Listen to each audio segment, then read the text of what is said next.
Your countdown will begin as soon as you finish the story. The clock struck 12, and I was fast asleep. From the darkness of my mind woke a strange echoing laughter, ringing out as a bell chiming its 12 tolls. Rhythmic laughter, hollow laughter, like a broken toy which mimics life in macabre falsity. Why are you laughing? I asked the darkness of my dream. I laugh because I am afraid, it says, the laughter unabated by the words. When I'm afraid, I scream, I told it in a matter-of-fact tone. You're only supposed to laugh when something is funny. But I daren't let him know that I am afraid, and so I laugh, cackled the voice. What is there to be afraid of? I ask. Lots of things. I'm afraid of how people will remember me, and I'm afraid that they don't anymore. I'm afraid of noises without forms, and forms without noise. I'm afraid of pain without a source, because it can't be stopped.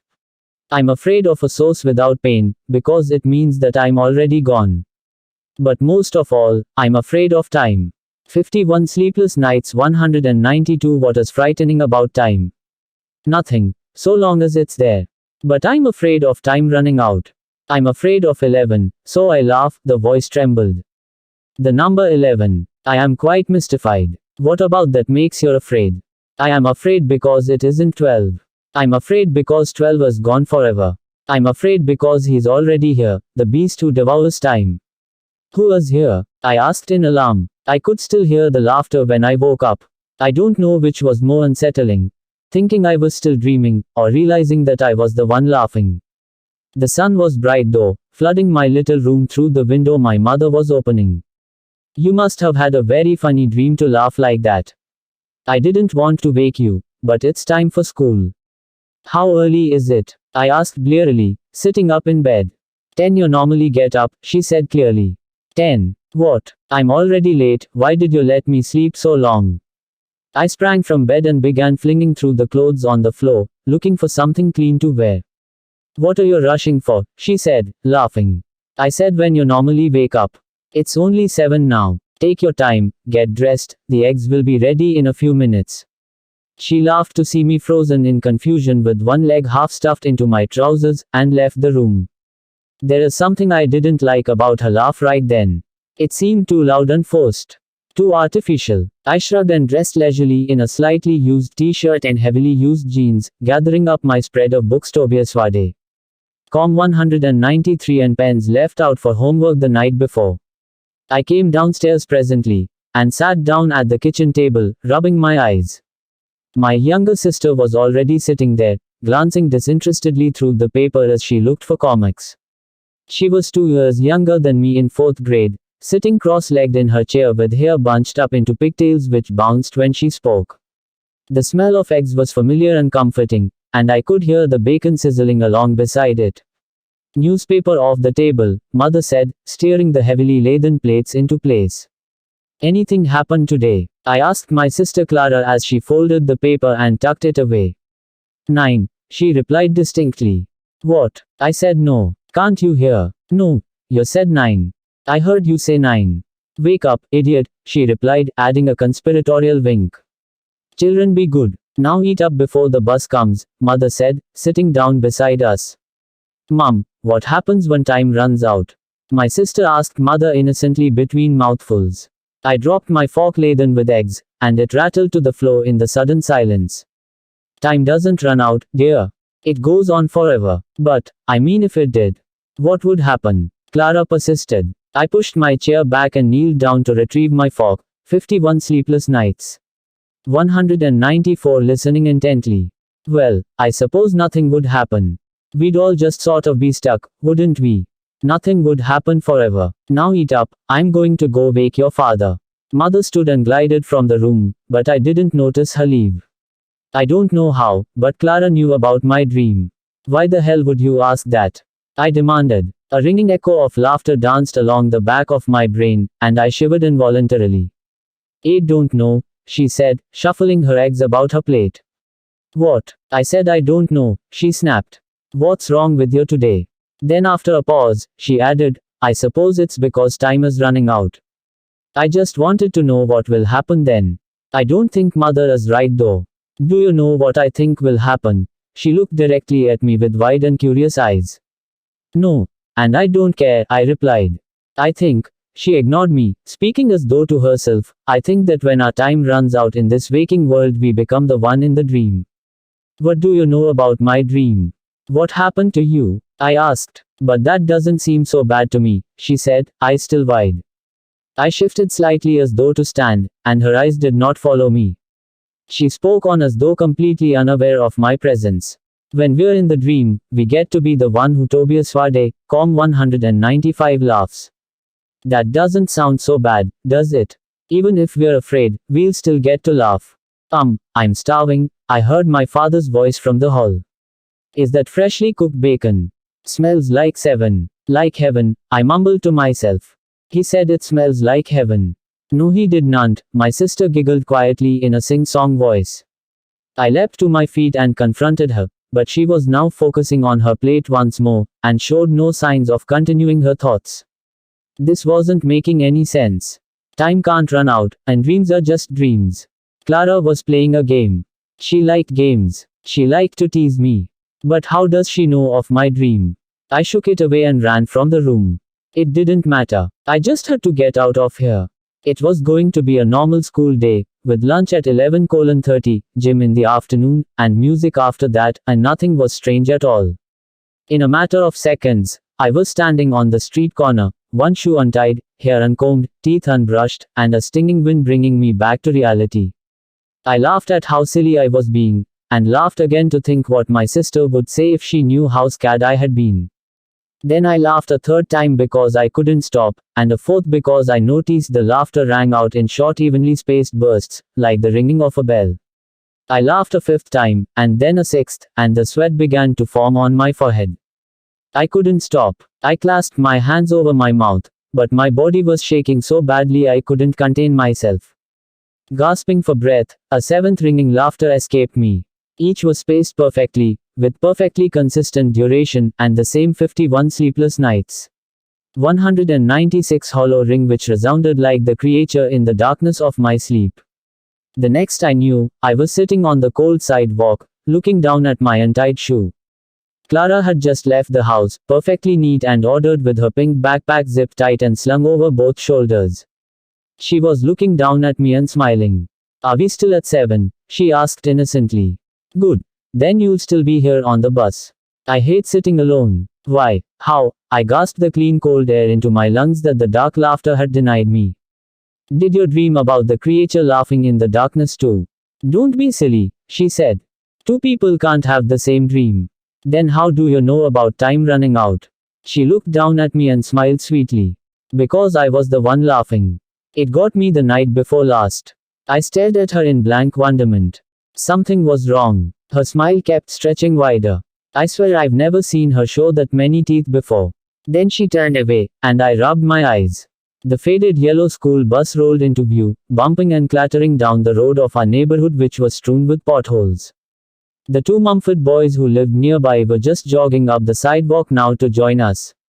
I told you we'd be on time, said the first. Told you I could hear the bus from a mile off. All the bumps in the road make it rattle like crazy. I wish they would fix those, said the other. It's hard to sleep when it's jumping around like that. Tobias Warde, com 197 he meant fix those. Clara giggled, offering her hand down to me to help me stand. Shut up, I said, batting her hand away and standing on my own. You're full of shit and lies, so shut up. The Mumford boys started chuckling next to me, and I could hear them whispering to each other. Did you hear what he just said? I know. And you too. Shut the fuck up. I roared at them. They cowered as though I would hit them. Why would I hit them? I've never hit anybody before. But I can't deny that I wanted to. The feeling burned in my hands and chest. I wanted to beat them bloody. I unclenched my fists and took a deep breath. The bus stopped, and the Mumford boys ran inside like they were trying to get away from me. I got on and searched for Louise, moving to sit beside her. The seat next to her had always been empty for the last few weeks, and this way I wouldn't have to sit next to my sister. There was Louise, her slouched, lumpy shape, her downcast face hidden in the same hoodie she always wore. I never thought I'd be so relieved to see her.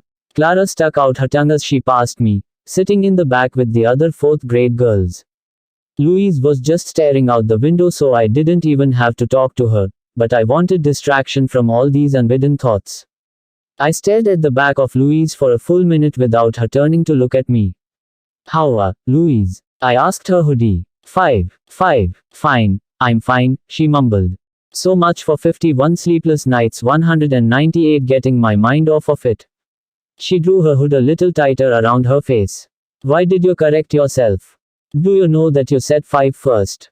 I asked. Yeah. Don't know why. You're 2 then. I exclaimed. Well, other people have been counting for me. I haven't been. Did you have the dream? I don't know. I guess. Time is running out, she mumbled, still not facing me. The bus had begun its lurching rattle towards school. That was a long time ago though. What do you mean? Time already ran out. I asked. Well, not for everyone. It did for me though. She finally turned towards me, and she was grinning. I had never seen Louise smile before. Her face was fat and dumpy, but her smile was huge. The longer I stared, the wider it got, until it looked as though it would split her whole head in two. I leapt into the aisle, and the next lurch of the bus sent me to my knees. I counted down weeks ago, Louise said, but her smile remained fixed and motionless as the words came out. She started to stand over me, and I scooted away along the floor, not taking my eyes off her. Oh, me too. I heard another voice pipe up. Wilson, one of the 5th graders. He was standing a few rows back, and I watched in horror as his smile continued to grow. I was afraid at first, but I'm not anymore. He doesn't like it when you're afraid.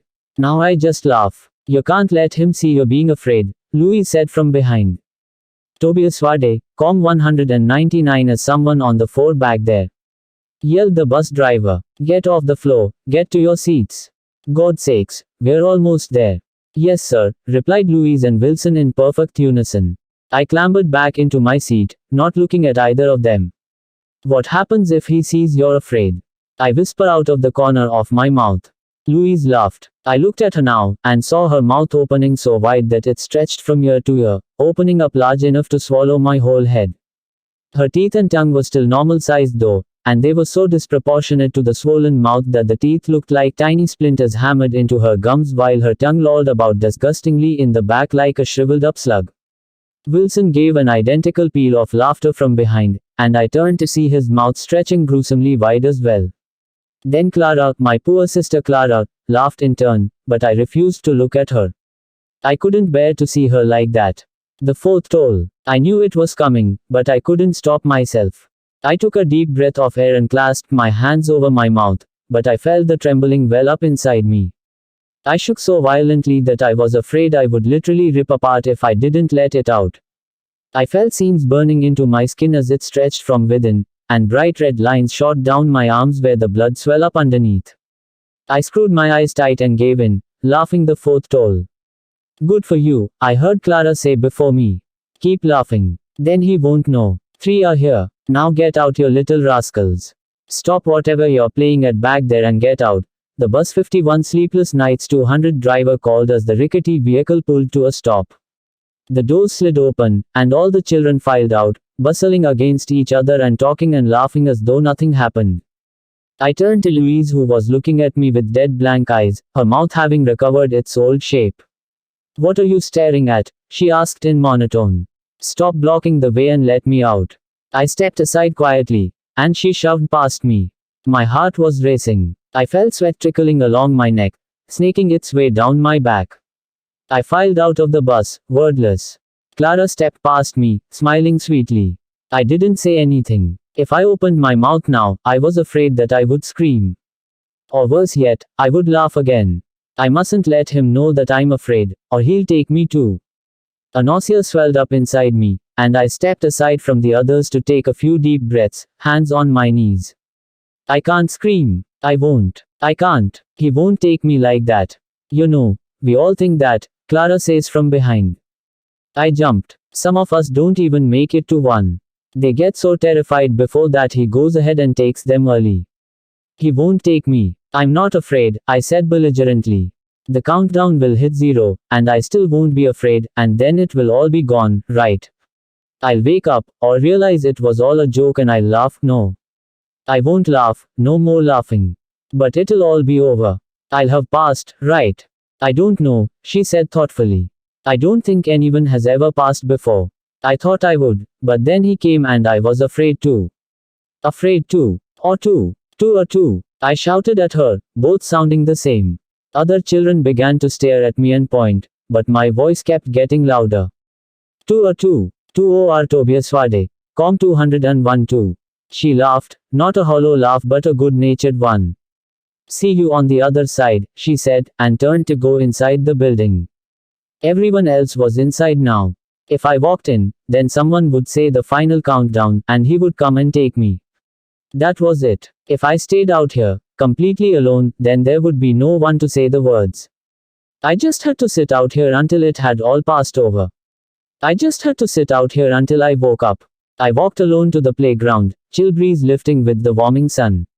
I saw the kids running about the hall through the window, but they wouldn't find me. No one would find me out here. I was conscious of how loud my footfalls were on the wood chips by the swings, so I turned and hurried to the pavement as quickly as I could. But my heart was beating so loudly I was sure someone would hear it. Someone would find me and say the words, and it would be over. I tried my chest with my hands, but it wouldn't be still. God damn it, I wished it would stop beating. I pounded my chest in aggravation, wondering if I could find something sharp to silence it. I didn't think about it as killing myself then, I just wanted the damn thing to stop. I sat down on the curb, my hands clawing through my hair in aggravation. Maybe my ears. Maybe I could pull my ears off, and I wouldn't hear the final count. It wouldn't work if I couldn't hear it, right? He wouldn't be able to take me then. I grabbed my right ear with both hands and pulled so hard I thought it must come off, but then I cried out from the pain and let go. Had someone heard me? Would they come? My face felt so hot against the cool wind, my body was trembling, and I began to cry. 51 Sleepless Nights 202. No, someone will hear. But the trembling built to shakes, and the shakes into convulsions, and before I knew it, I was sobbing out loud. I couldn't be alone forever. I had to make the stop. I wiped away my tears angrily and stood. Defiantly I yelled into the wind. 1. Are you happy now? I want to wake up. 12, 11, 10, 9, 8, 7, 6, 5, 4, 3, 2, 1, 0. 0. Did you hear me? I heard the howling of the wind getting louder behind me. This was it. He was coming, and it would all be over. I said 0. The roar behind me was deafening. At last I couldn't hear my own heart anymore. 12. I shouted again. I said 12, and then I began to laugh. I felt a splitting pain in the sides of my mouth and I laughed even harder, knowing it was coming. Blood began gushing down my face as my mouth distended horribly, and the laughter kept ringing out in even bursts. Rhythmic laughter, hollow laughter, like a broken toy. You might ask me why I laughed then, and I would tell you it was because I was afraid. You might not understand, but you will. I laughed because 12 was gone forever. I laughed because I was afraid of 11.